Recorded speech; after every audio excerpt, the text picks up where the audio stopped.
I'm going to talk in this video about the poker tracking statistics VPIP and PFR.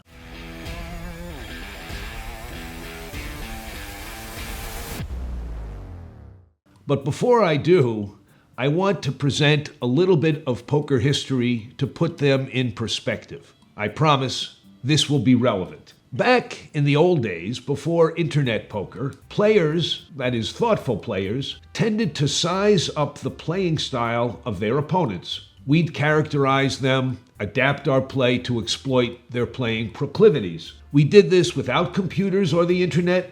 We just used our brains. We did this generally by creating 4 broad categories of play. Players were either loose or tight, and they were passive or aggressive. We then combine those traits to create a very simple player profile for our opponents. Players would be defined as tight aggressive, also known as tags. They could be loose and aggressive, lags. If they were really loose and aggressive, we'd call them wild or maniacs. If they were loose and passive, we'd call them calling stations, or maybe derisively fish, or pigeons, or any of a number of words used to describe those who tend to donate to the game. And if they were both very tight and passive, well, they were the nits or the rocks. Today, we do the same thing, only we do it electronically, using a heads-up display,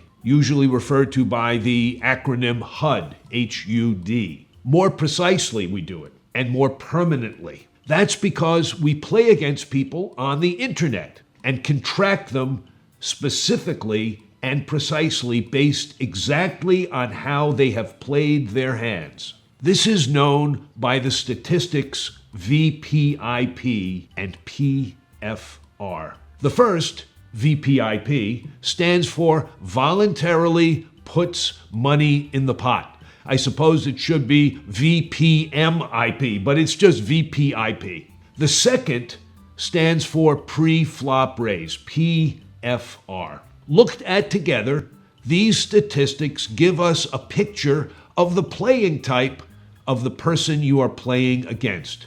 We used to do it with general observations, as I explained.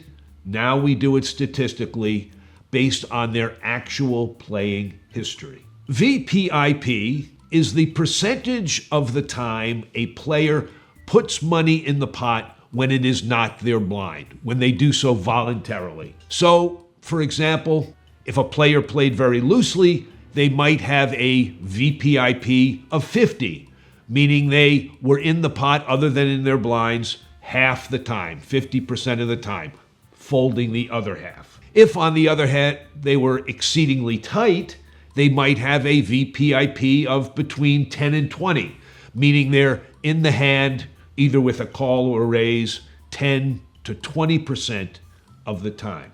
PFR is the percentage of the time a player enters the hand with a raise. It's important to view VPIP and PFR together.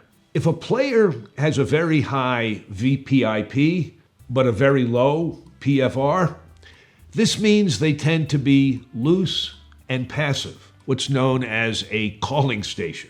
On the other hand, if a player has a very high VPIP and a very high PFR, they tend to be loose and aggressive, a lag. These stats create a player profile that you can use to exploit your opponent or to find a game that is filled with the type of players you want to play against.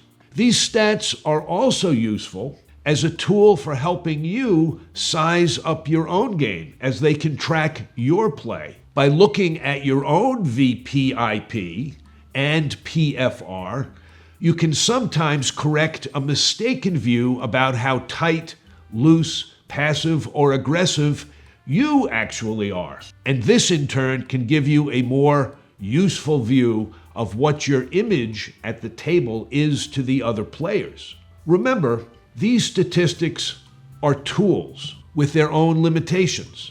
They don't account for position.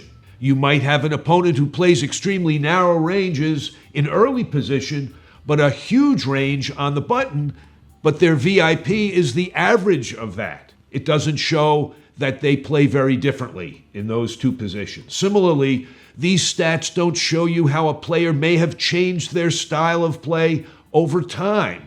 It averages it all out. If an opponent used to be a loose calling station, but recently smartened up and started to play tightly and aggressively, their VPIP and PFR would only reflect the average of their play from when they started being tracked, not their recent play.